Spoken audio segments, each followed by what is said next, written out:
Well, they came, they spoke, and most of them said they were grateful for government support. Without question, direct government support was critical in stabilizing the financial system, and we benefited from it. We are grateful for the courage shown by government leaders to take bold, unprecedented action to preserve the financial system. At Morgan Stanley, we're grateful to everything the federal government, the American taxpayer, did to support our industry and to help bring stability back to the markets. Okay, but that's only 3 out of 4 Wall Street chiefs who testified down in Washington. The one notable exception, JPMorgan's Jamie Dimon. Dimon is usually quick to admit mistakes or identify flaws in the financial system, so why not add his thanks? Maybe it's because he didn't want to advertise an inconvenient truth. JPMorgan may be the biggest beneficiary of all.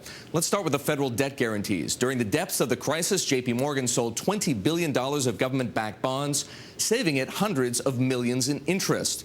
The company also took advantage of record-low borrowing costs, posting some of its fattest lending margins ever. JPMorgan certainly wasn't alone here. All the big U.S. banks can borrow at the Fed's discount window, and all issued government-backed debt. What sets JPMorgan apart, the deals it did with government assistance. Bear Stearns, a shotgun marriage arranged and financed in part by the government back in March 2008. Dimon predicted Bear would turn a $1 billion profit last year. Then there's Washington Mutual.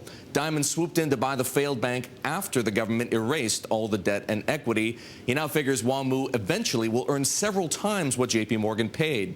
These deals weren't risk-free, and of course, if the economy tanks again, all bets are off. But they do tell you something about Jamie Dimon.